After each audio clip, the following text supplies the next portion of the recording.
Welcome, Well, oh yeah, you go for it. welcome back to the S&T Football Podcast. Today we're going to be talking about the reaction to the rankings, the playoff bracket reveal that we got this past weekend on Saturday, or excuse me, Sunday morning. The playoff committee came out with the final bracket for the playoffs this year, and we got to see the teams that will officially be playing for a national championship this winter, this coming January and December and whatnot. So, Tom, let me go ahead and swing it over to you. What do you think about what happened over the weekend? Regards to, just all the scenarios we saw. Miami, Notre Dame, and Bama, and BYU, and what do you think about these upcoming matchups and whatnot?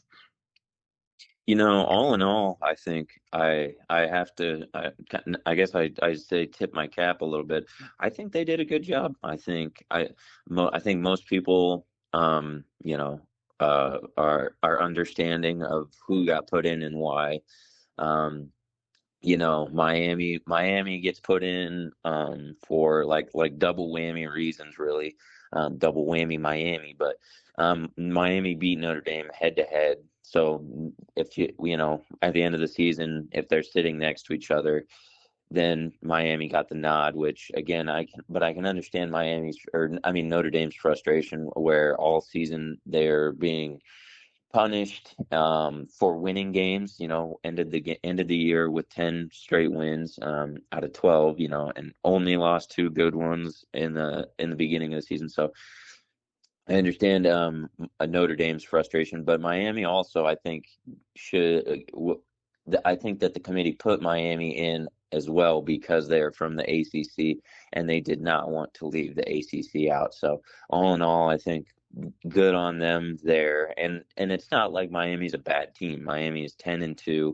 And I think putting them at number 10 is the fairest ranking because they are definitely better than Tulane and JMU.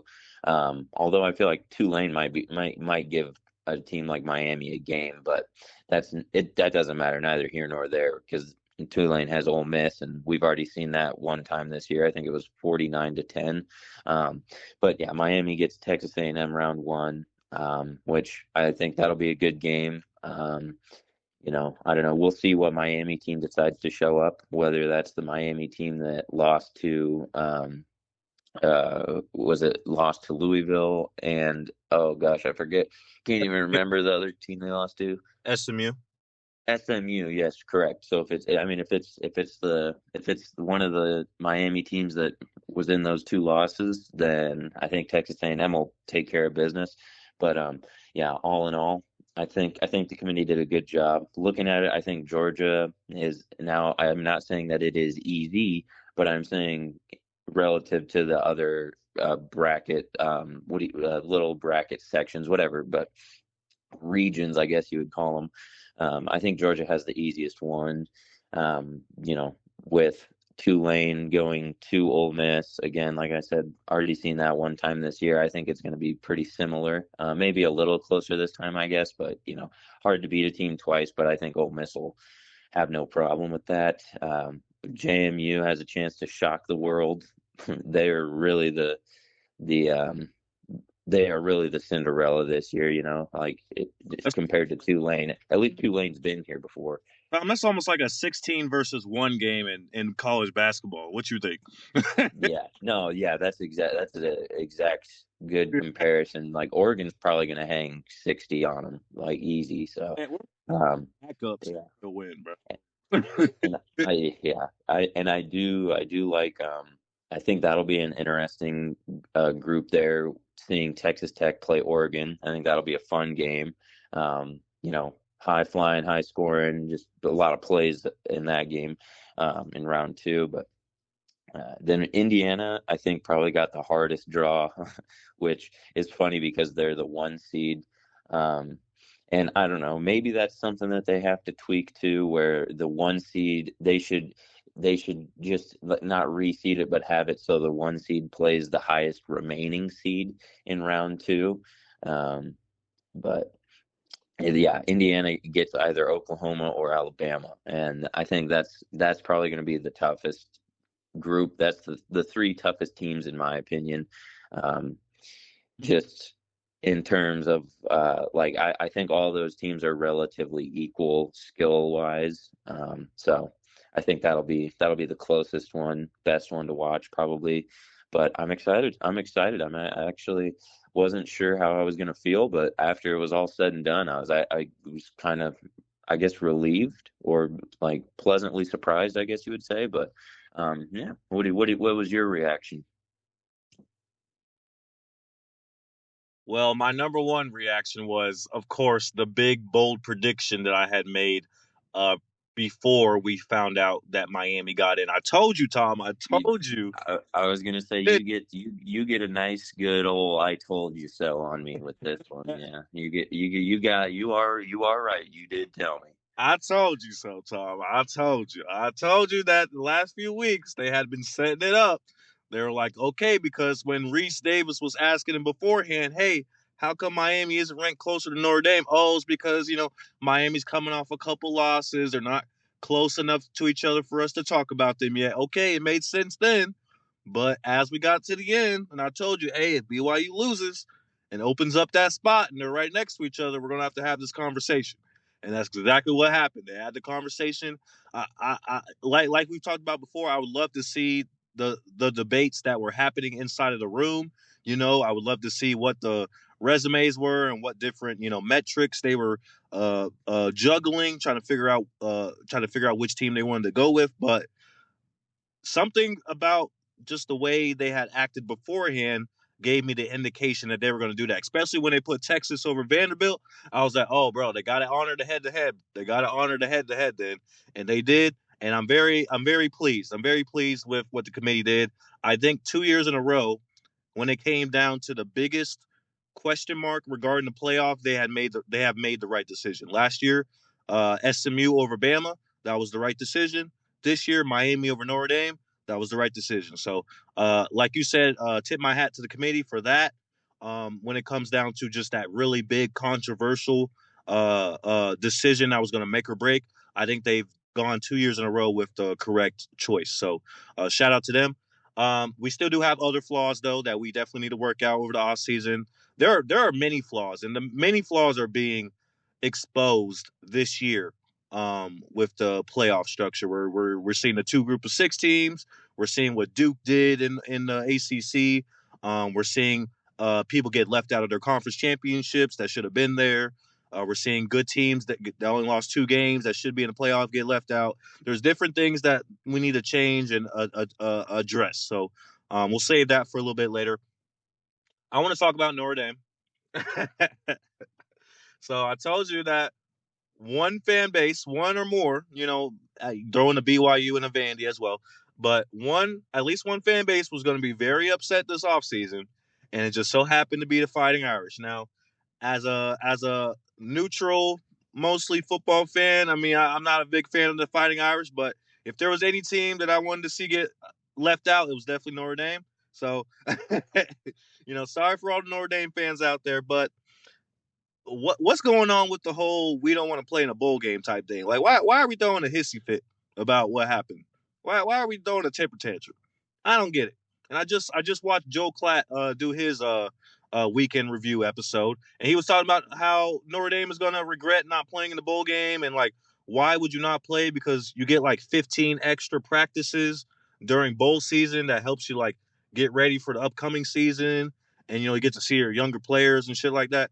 Why would you not want to play the extra game? You don't even play in a conference championship, so that's already a game you don't play in, and then you're not going to play in your bowl game. So you're just going to have a 12-game season and then just call it quits just like that? I'm like, okay. What about all your seniors who are never going to play another game again?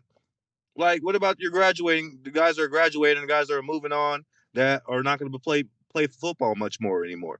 Like, it seems a little selfish. It seems a little emotional, like he said. It seems like an emotional reaction.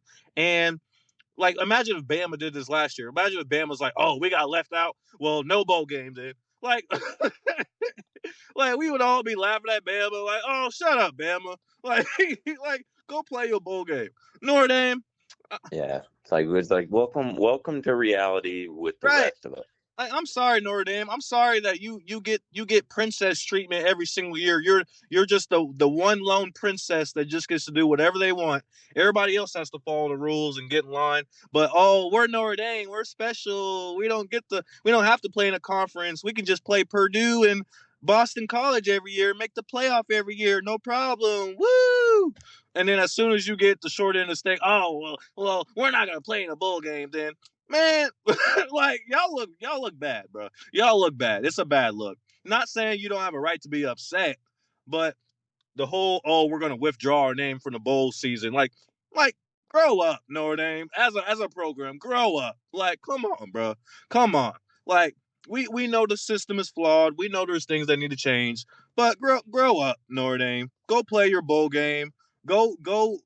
It's not about you. It's about the players. Okay, the players have played well. They earned their chance to play in a bowl game. Go let them play the bowl game. You what? And my other thing is like you're over here trying to take a stand or something, trying to boycott the bowl games. What power do you really have in this situation, Norden? Like, oh, you think sitting out is going to make the playoff committee go, oh no, oh no, we better change, and we don't want to piss off Notre Dame again. Like Notre Dame, you're not in a conference. You don't really have to stay here. Like other than being a top tier uh uh 5-star program, with a lot of money and TV networks and stuff. What power do you really have in this situation? So you're gonna throw a hissy fit and get what?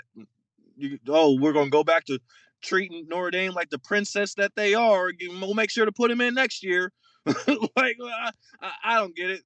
Notre Dame, not a good look for them, and I think they're just making people that already don't like what they are as a program just more ammunition against them. So, what do you think about that, though, Tom? What do you think about that? What do I think about Notre Dame? Yeah, Yeah, I mean, kind of, like, yeah, like what you said. It's kind of like, I'm sorry, like, I hate to break it to you, Notre Dame, but sometimes it's just what happens because. I, so I think Notre Dame has to look at it like, okay, well, by the language this year, they prioritized conference champions because they said the language was the top 5 ranked conference champions get automatic bids. So by rule, like that sets a standard that being in a conference is means something this year. Like it has to mean something. I think it was just kind of assumed that if you won your conference, you would be an automatic bid, which most of the time it is because looking in, you look back at history and it's like, okay, well, 99.9% of the time conference champions are already in the top 12, so we don't have to worry about that. And then not this. uh, but then they wanted to be inclusive for the little guy in the group of 6 because the group of 6 said they don't want to have their own playoffs, so they want a chance to come play with the big boys. So it's just Yeah, like a whole domino effect. But yeah, like Notre Dame has to look at that, like all the facts, and realize it's like, okay, well, we got shafted because of the language this year. Now, I mean, Notre Dame might not join a conference and it might not hurt them because we might get to next year and like we might have a couple like their Vanderbilt is gonna, like, I'm pretty sure they're gonna lose Pavia. So it's like Vanderbilt's gonna be a whole new team. Maybe they go 8-4 or 9-3. And like maybe there's a couple more teams next year that are automatically out and Notre Dame slides back in after not joining a conference because I don't know, like you said, it was like a knee jerk reaction, being like, we're not gonna play in the bowl. It was like instantly like, we're not playing in a bowl game. It's like, okay, you definitely didn't have time to consult every single member on the team.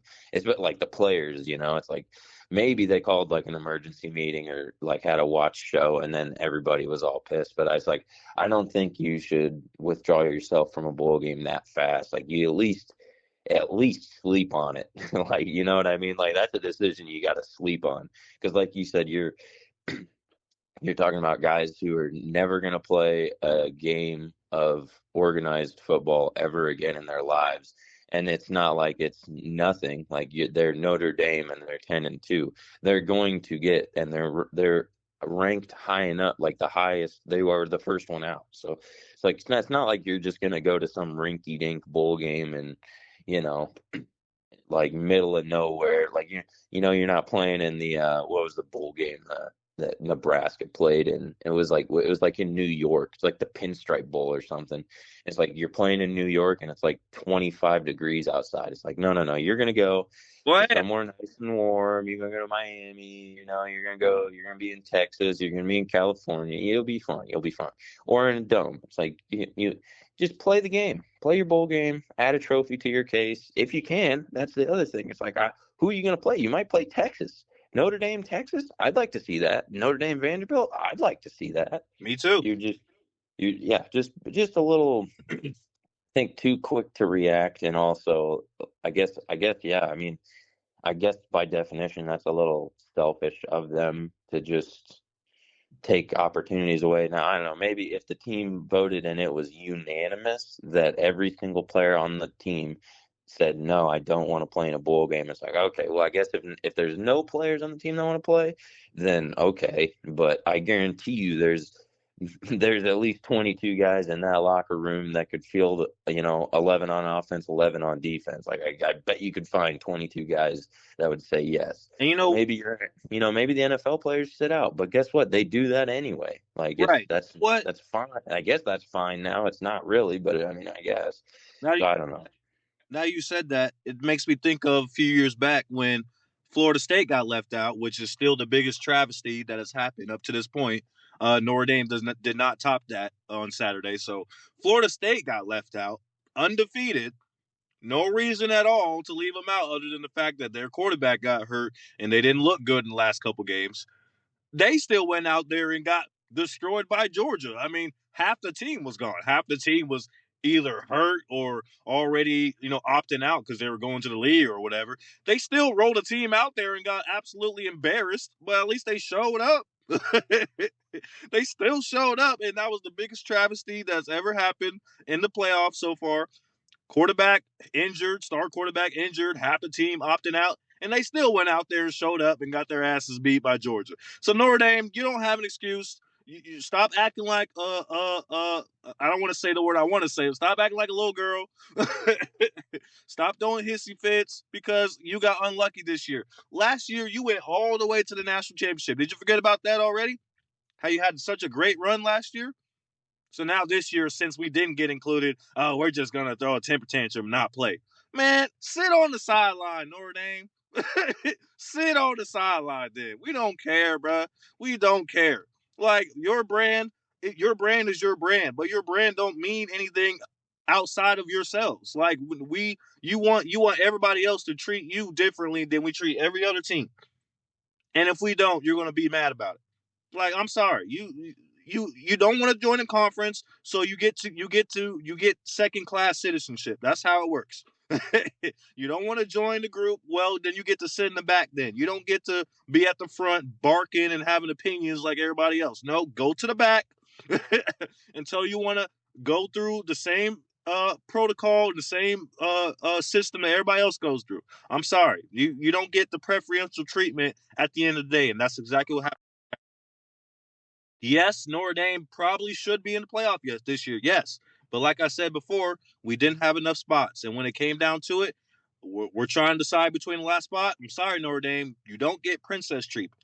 Sorry, this team over here, this team at least plays in the conference. This team beat you. This team got left out last year at the same record. You want us to leave them out again for you? Why? Because you're special?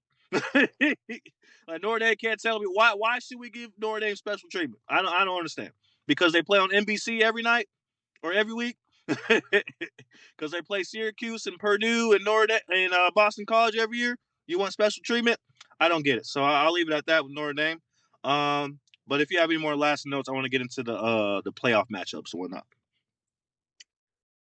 No, I mean that's all I got about Notre Dame. I don't, like I said, I don't know if this is gonna make Notre Dame want to join a conference or if it's going to make them just want to go like and keep scheduling keep doing what they're doing and just being like 11-1, or just I don't know if they what they do, how they go from here, but it would be an easy it would be a smooth transition if they just join the ACC.